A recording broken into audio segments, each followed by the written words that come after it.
Hello and welcome to season number 6 of Krown Countdown U. It is preview time for 3 of the 4 conferences coming up. But first, let us tell you a little bit about KCU in 2016. This is our exhibition season, as there are a ton of changes heading your way, starting with our full season on Labor Day. First, the panel is Gord Randall, who is straight back on to my right, and he will be joined by Justin Dunk from Toronto. Also, Sean Olson returns for X's and Olson starting next week. We will have a new look as well, starting with an expanded studio, and that allows us to go to Andrew Wadden with the wheel. That's right, Jimmy. Cross-country exhibition action went down over the weekend. Let's get you caught up with all the results. The upstart Carleton Ravens led the Laval Rouge Or 26-5 at halftime, but collapsed in the second half, falling 36-29 in OT. Laurier led Vanier Cup finalist Montreal 27-19 after 3 quarters, but were outscored 18-6 in the fourth Q. They lose it 37-33. All right, let's go with the conference previews now. We're going to start in Ontario, where you're going to see a lot of the usual suspects.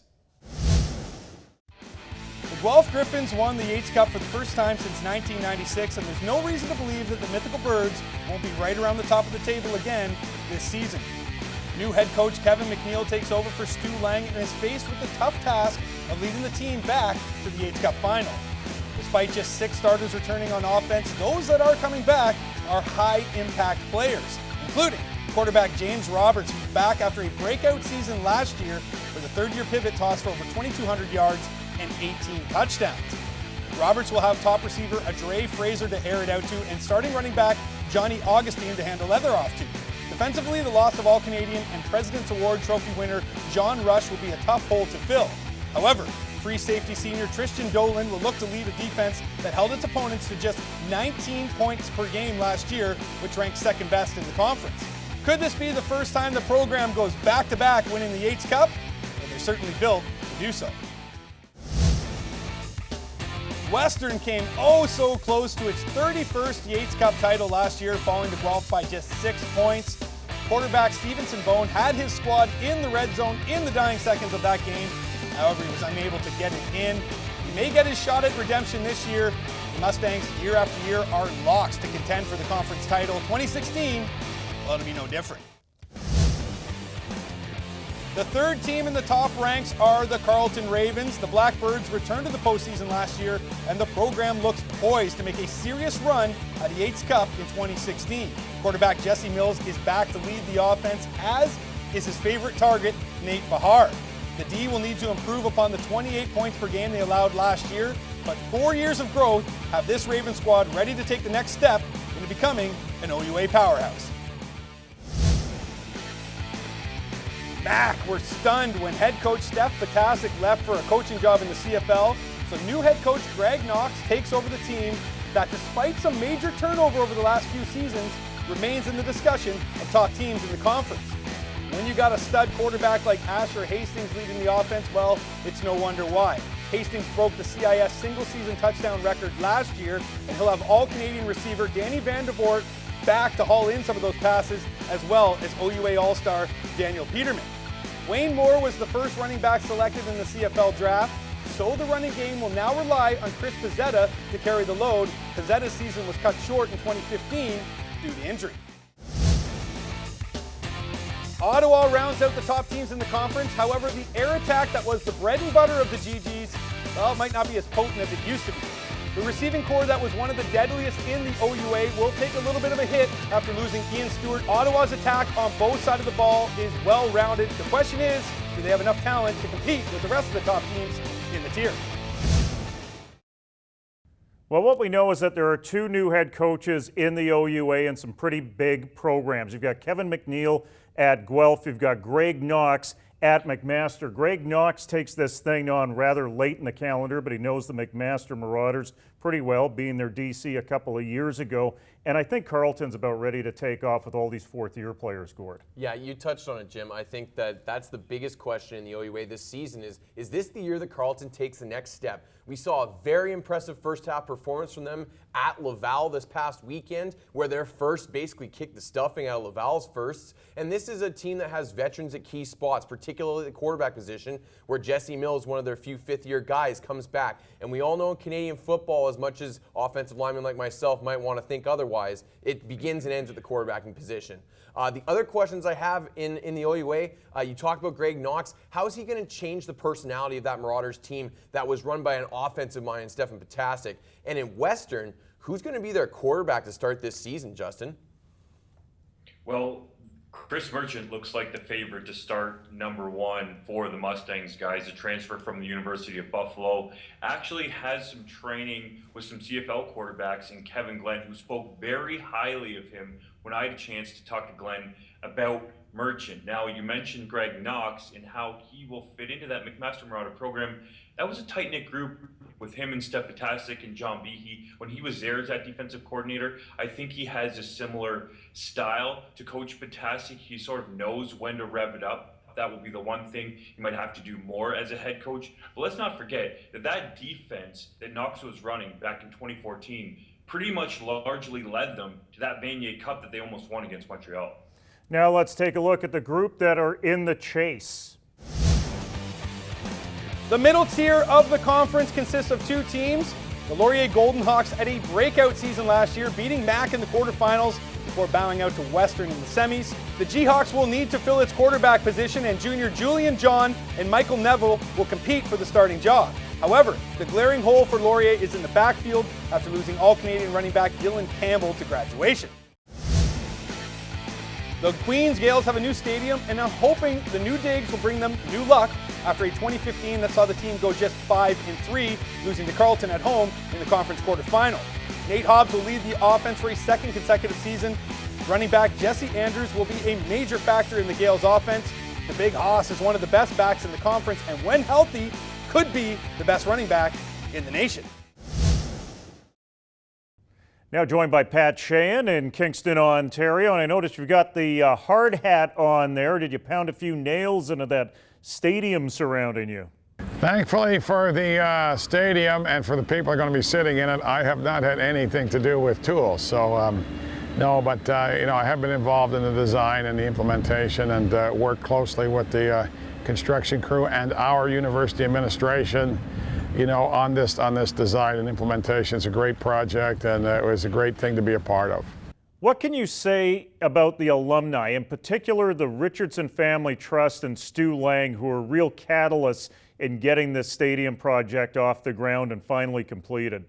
Yeah, well, Stu and his, there was a unique group. Stu was the leader, of course. It was a deal breaker. Without those guys, without those, you know, that small group of committed donors, this thing wouldn't have happened. The university made it clear from the beginning that there was a, you know, no large-scale budget, you know, for athletic facilities. We're about 6 years into a brand new facility on campus, so this one really had to come to fruition on the backs of the alumni, and they really did. So Stu Lang, the Richardson family, Joe Pell, and several other committed guys, Bob McFarland, Skip Eamon, Paul Hand, several other people like that who really stepped up and put their signature on this piece so that Queen's University and the legacy of excellence that exists here in the football program could continue and flourish.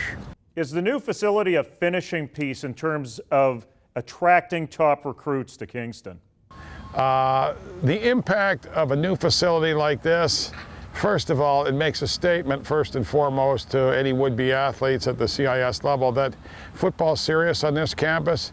You know, we want to make sure that the fan experience is a great one. The alumni attachment to the program, you know, is solid because the, you know, facility reflects their interest and support. So, you know, recruiting outstanding athletes who want to play in a great stadium, you know, we've served that, you know, at the highest level.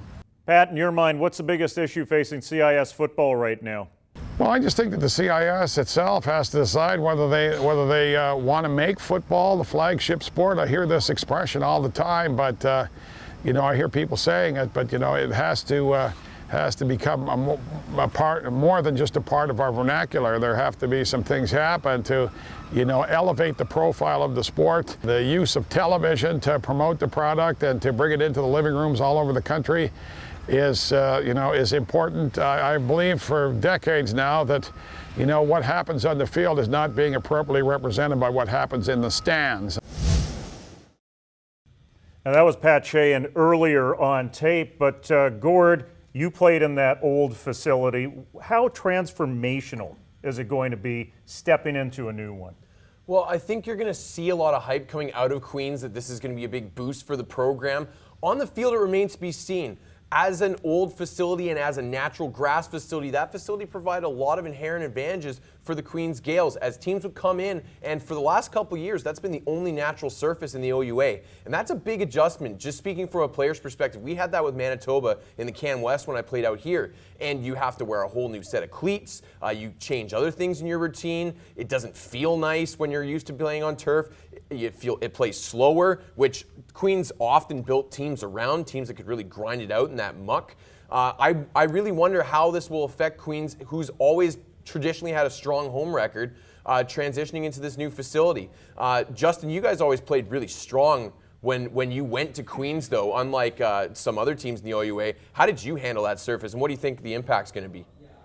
Well, that was back in the day when Guelph had grass too, right before Stu Lang came in and brought some turf there. I absolutely loved that stadium just for the old time feel it had. The way they kept the grass there too was nice and short, so I felt like it played faster than the grass we had at Guelph, and it will be interesting to see how this team, as you said, Gord, transitions from grass to turf, and maybe they can become more of a speed, quickness, agility type of team. Hey, Justin, let's not forget Laurier in the mix. We had them in the middle of the pack. They got challenges in offense, but man, they could bring back a pretty good defense.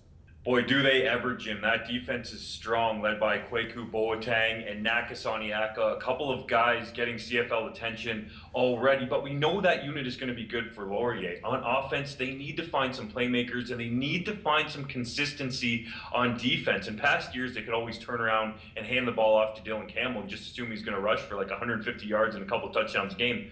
They can't do that anymore. They need to find playmakers and consistency at quarterback.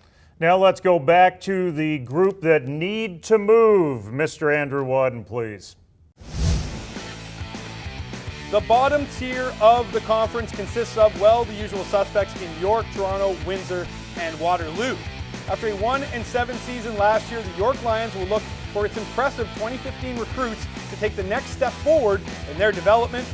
Toronto landed the 18th overall top recruit in the CFC Top 100 when signing linebacker Connor Lindman, but Toronto's depth on both sides of the ball, well, it's to be desired. Windsor will be hard-pressed to improve upon its 2-6 season last year, while Waterloo is the youngest team in the OUA, so expect some serious growing pains from the young Warriors, especially when facing powerhouses in the conference. When we come back, we take a look at Quebec and the Canada West. Krown Produce secures produce locally and from around the world for Canadian retailers. Krown Produce is also proud to secure sponsorship of University football on Shaw. Krown Produce, supporting Canadian retailers and Canadian amateur football. Welcome back to KCU, everyone. We continue our cross-country conference previews. Andrew, we've been looking forward to the Battle of the Hugos for 2 years. It looks like we are going to be waiting a little longer. Well, if you know anything about CIS football, Jim, you know that Quebec is ruled by one team in blue and one team in red. Of course, you know who I'm referring to. Let's get to Quebec. Over the last 5 years, the Q has been ruled by Laval and Montreal, with the Carabins currently residing as back-to-back conference champs. The reigning champs were delivered a bit of a blow right before training camp opened. Quarterback Hugo Henderson, who was thought to be the heir apparent to the graduating Gabriel Cousineau, decided he was taking a break from football and has left the program. The team, well, it's got 4 quarterbacks in its camp, including Samuel Caron, who, despite not playing last year, is considered the favorite to take the starting position. However, don't think the Carabins will be offensively challenged, as they boast one of the top offensive duos in all of the nation in receiver Regis Sibasu and running back Sean Thomas Erlington. Laval is Laval, and they're never out of the conversation of top teams in the nation. Quarterback Hugo Richard is back to lead the offense. He'll have 5 other starters back with him, while the defense also sees 6 starters returning, with Peter Gorman Award winner Matthew Betts leading the pack. It'll be interesting to see if a team from the Q will be able to make it to the Vanier Cup final come November. So it's a lot of changes on the O-line with the red team and some unexpected changes with the blue team at a very key position, which is quarterback. Justin, how do you see things breaking down with the Carabin?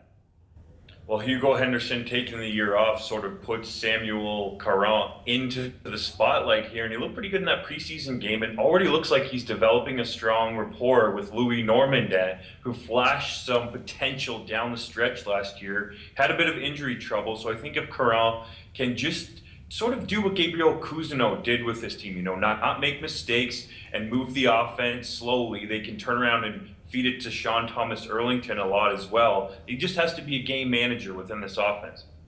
And a couple hours further east in Quebec City, the big question for Laval is an unusual one for them. It's on the offensive line. Now, we've been waiting for a number of years with all the talent they've kicked out towards the CFL the last couple of years for maybe the music to catch up to them. With Carl Brennan in charge of that unit, I think they're going to come together eventually. But right now, it sounds like they think they have the talent to put together a front line, but depth has become an issue for them. So that's a unit to keep an eye out on. Like I mentioned earlier, Carleton really handed it to them in the first half last weekend in Quebec City. So keep your eye on how that unit comes together for the Rouge et Or as the season progresses. Lots of drop passes for Laval as well in that game. Now let's get off to the rest of the competition in the Q.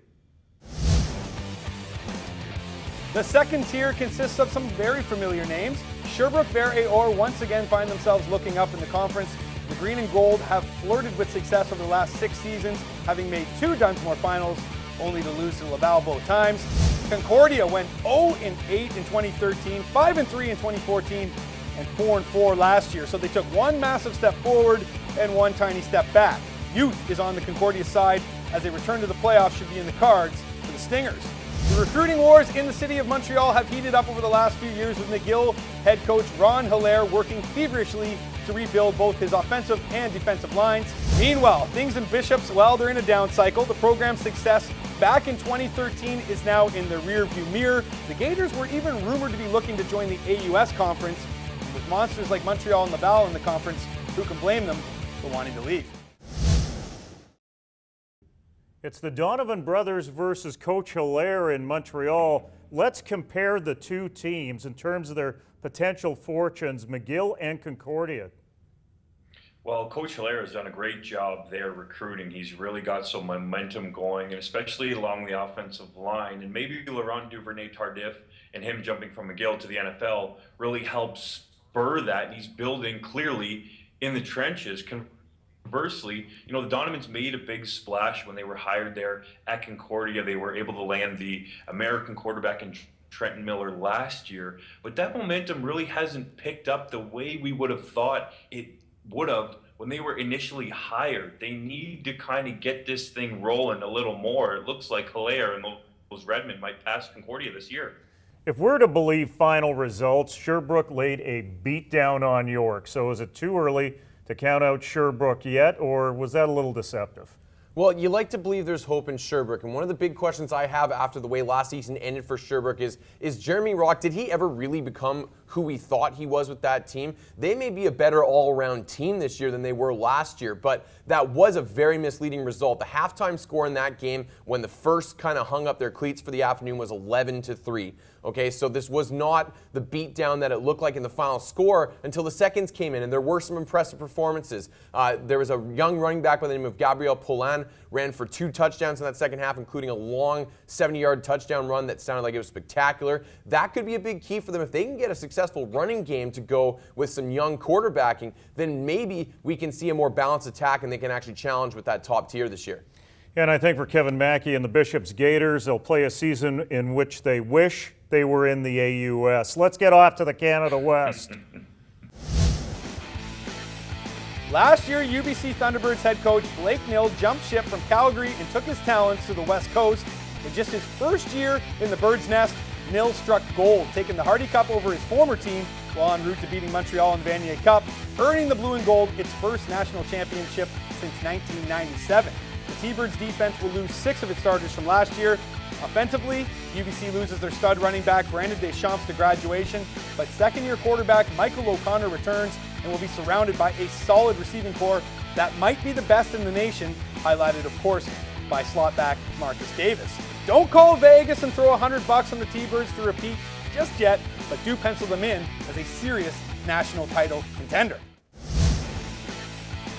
The Calgary Dinos were the most dominant program in the conference over the last decade, but after a run of 6 straight Hardy titles, the Dinos have stumbled over the last 2 years, losing in the final to Manitoba and UBC.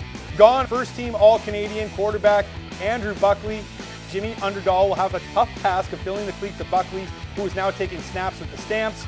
The Dinos might not be as dominant offensively as they were last year, but even though the T-Birds are the reigning champs, Calgary might actually be the team to beat in the Canada West. The matchup that every CIS fan should look forward to is the UBC offense versus the Calgary defense, which will be coached by Tom Higgins this year. They lose a little bit at linebacker, but they get better in the secondary with Brendan Van Nistelrooy coming in. He's a 5th-round pick of the BC Lions, and they've got some great young talent on the defensive line. UBC has the best quarterback in the country, maybe potentially the best quarterback of all time in the CIS, with a great receiving corps. That might be where the good news ends here.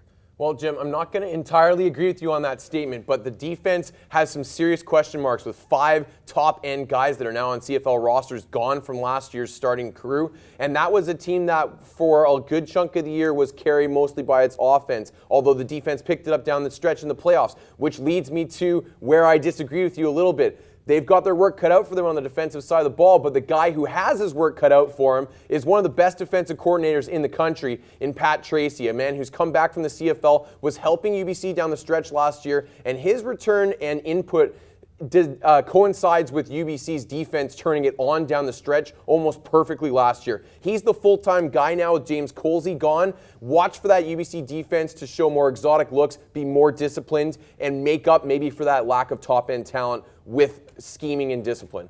Funny you talk about Pat Tracy's defense there, Gord, because I actually like playing against it. But let's go to the Calgary offense, where they need to sort of retool here. They lost a bunch of playmakers. Mercer Timmis, Rashawn Simonides is in the NFL, and Brett Blasco is in the CFL as well. And so too is Andrew Buckley. You know, the 2-time Heck Crichton winner is with the Calgary Stampeders. So what are we going to see out of Jimmy Underdahl? In sporadic action, he has played pretty well. If you compare his stats or extrapolate them out over a full game or full season, might be pretty close to Andrew Buckley's. Not saying he's the same type of quarterback, but this system, if it has playmakers, has proven that it can put up yards and points. Underdahl is a southpaw. Let's see how that works out. Let's look at the rest of the 4 in the Canada West. The offseason, well, it wasn't the kindest of the Manitoba Bisons. After winning the Canada West Rookie of the Year award and being named a second-team All-Canadian in 2015, running back and kick returner Jamel Lyles stunned the program when he decided to leave school and go to the West Coast to play junior football on Vancouver Island with the West Shore Rebels. Also gone is JP Metris Award winner D lineman David Onyemata, who was taken in the 4th round of the NFL draft by the New Orleans Saints. But all is not lost for the Herd. Offensively, they get the quarterback back in Teo Dizar and have running back Alex Christie and receivers Alex Vitt and Dustin Peterson also in the fold. The loss of Lyles and Onyemata will definitely hurt, but all is not lost for a Bison squad that looks to return to the Hardy Cup final for a 3rd time in 4 years. 2016 marks a full decade since the Saskatchewan Huskies last won a Hardy Cup title, and this may be the year the Green Dogs return to glory. The reason being, offensively, the Huskies are stacked. 10 starters return on offense with 5th-year quarterback Drew Burko facing some stiff competition from 3rd-year pivot Kyle Siemens, who came on strong last season, stealing the starting position from Burko. Youth is on the Huskies side, and causing a stir is what longtime head coach Brian Towers' squad will look to do 2016. After multiple years of dwelling in the Canada West basement, the Alberta Golden Bears look poised to make another step up the conference ladder in 2016. After back-to-back years of missing the conference playoffs by just 1 game, head coach Chris Morris will look to his 4-year veterans to take the G-Bears back to the postseason. 2015 was a season the Regina Rams would love to put behind them. However, despite going 0-8 last year, the team's dubious record didn't really reflect how good the team was. The Rams lost 4 games by just 7 points or less, and with a little luck, well, they could have been a 500 team last year. Well, let's keep it 100 though. No one will confuse Regina as a conference contender, but do expect the Rams to give at least Canada West opponents the horns in 2016. While it wasn't a total disaster for the Manitoba Bisons in the offseason, it was pretty darn close. One coach in the Canada West said to me Manitoba lost 80% of their 2014 recruiting class, including Jamel Lyles, who was Mr. Everything for them in a couple of games, and another 5 that went to the BCFC. So the Saskatchewan Huskies have an opportunity here to maybe leapfrog Manitoba in these standings.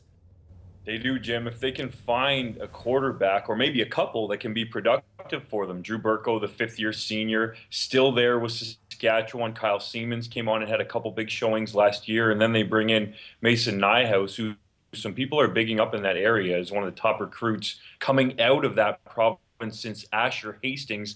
And I'm hesitant to say this because Brian Towers has been there for so long, but with a 1-9 record in his last 10 playoff games, there might be some pressure there on the longtime head coach of the Huskies.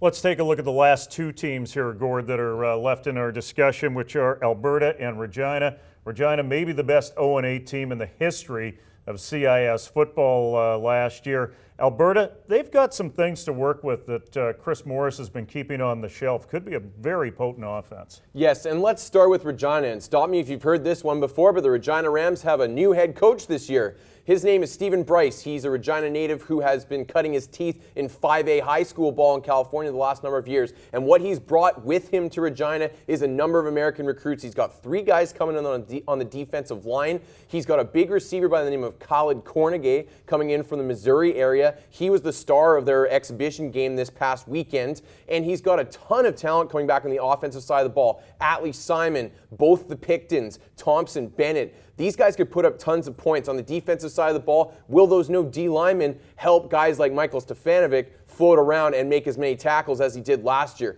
Over in Alberta, much the same type of story. They bring back the leading returning rusher in the Canada West in Ed Ilnicki. They will be able to put up points, but what's going to happen on the defensive side of the ball, because we really have no idea. There hasn't been a lot of buzz over there, and they haven't put a good unit on the field in a number of years on the defensive side of the ball. Well, it's nice to get our exhibition game over with here on Krown Countdown U. For everyone on the Krown Countdown U team, look forward to seeing you next week, and let's get out to the game.